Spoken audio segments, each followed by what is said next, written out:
Tu sais ce qui fait le plus mal dans une trahison? Ce n'est pas l'acte, ce n'est pas le mensonge, ce n'est même pas le fait d'avoir été remplacé. Ce qui fait le plus mal, c'est que tu l'as vraiment aimé. Pas un amour de surface, pas une envie passagère, pas un caprice. Non, tu l'as aimé pour de vrai, avec tout ce que t'étais, avec toute ta naïveté, avec tout ce que tu croyais être suffisant. Et malgré ça, elle est quand même partie.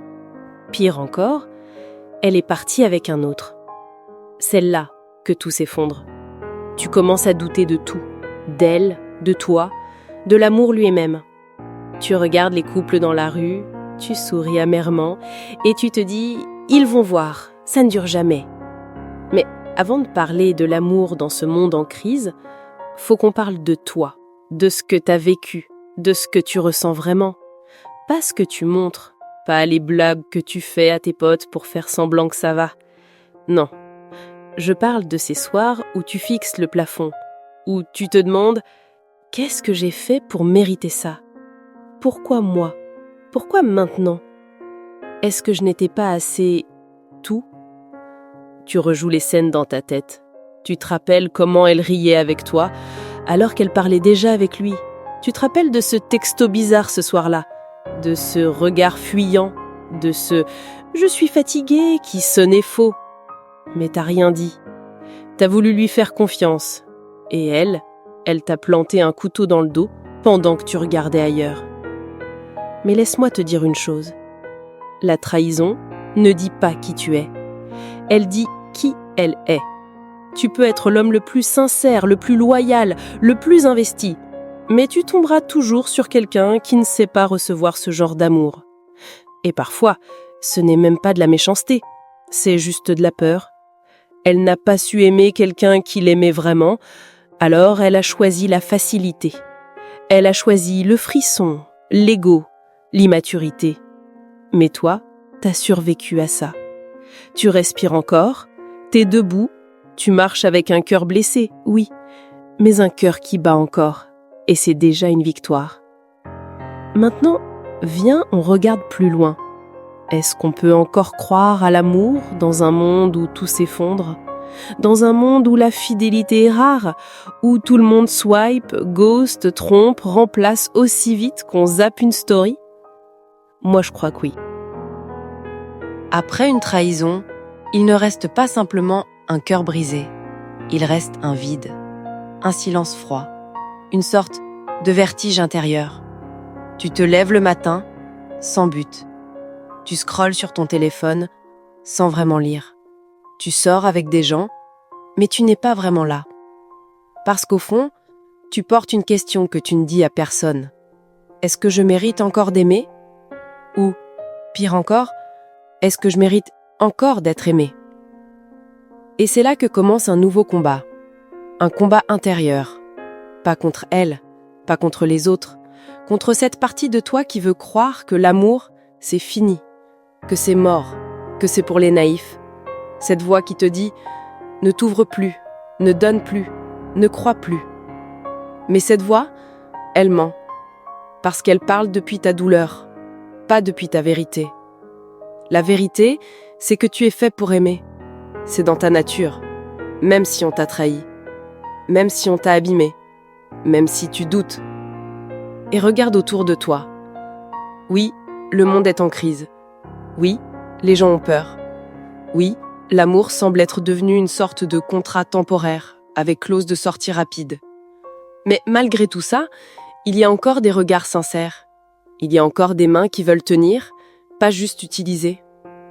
Il y a encore des gens qui préfèrent construire, même lentement, plutôt que consommer l'amour comme un fast-food émotionnel. Tu sais pourquoi c'est difficile ? Parce que l'amour vrai demande du courage. Il demande de la patience, de l'effort. Et dans un monde qui va vite, qui zappe tout, qui fuit l'inconfort, aimer devient un acte de résistance. Toi aussi tu peux résister. Pas en devenant froid, pas en devenant méfiant, mais en devenant lucide. Tu peux apprendre, guérir, grandir, et un jour, rencontrer quelqu'un qui n'a pas peur de ton cœur, quelqu'un qui ne fuira pas quand tu seras vulnérable, quelqu'un qui ne te fera pas douter de ta valeur, mais te la rappellera.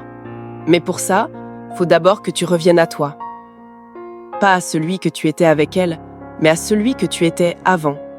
Celui qui croyait encore, celui qui aimait avec vérité, celui qui n'avait pas honte de rêver d'un amour solide, même dans un monde fragile. Tu ne vas pas guérir en un jour, ni en une semaine, peut-être même pas en quelques mois.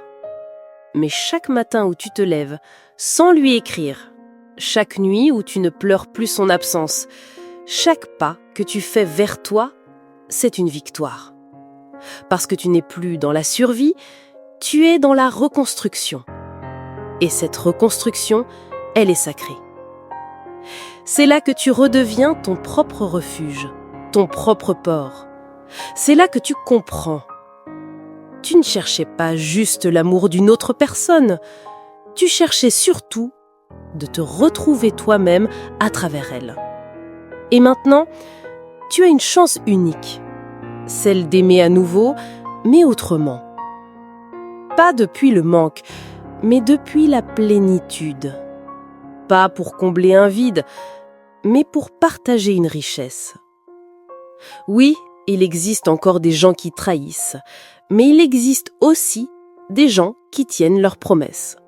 Des gens qui ne jouent pas, des gens qui veulent construire, même si ça prend du temps, même si c'est imparfait, même si c'est parfois compliqué. Et tu sais quoi ? Tu mérites ces gens-là. Pas parce que tu es parfait, mais parce que tu es vrai. Alors le jour où quelqu'un croisera ton regard et qu'il verra en toi, non pas une blessure, mais une force née de cette blessure, ce jour-là, tu comprendras pourquoi ça n'a pas marché avec les autres. Ce n'est pas parce que tu n'étais pas assez. C'est parce que tu étais en chemin vers un amour plus grand, plus humain, plus libre.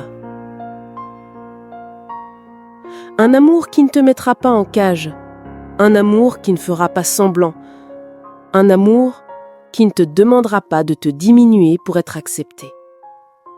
Alors crois-moi, même dans ce monde brisé, il reste encore des cœurs entiers, des âmes vraies. Et peut-être un jour, quand tu t'y attendras le moins, quelqu'un frappera à ta porte. Non pas pour entrer et tout prendre, mais pour s'asseoir doucement et te dire « Tu n'as plus à te battre. Je suis là. » Et là, sans bruit, sans drame, sans peur, tu sauras que tu es enfin chez toi. Si ce texte a résonné en toi, partage ton histoire dans les commentaires. Ta parole pourrait aider quelqu'un à se relever. Et si tu veux recevoir plus de contenu qui t'aide à te retrouver, n'oublie pas de t'abonner et de cliquer sur « J'aime ». Car ici, on guérit ensemble et on avance pas à pas. À très bientôt et n'oublie jamais, le vrai amour commence toujours par soi.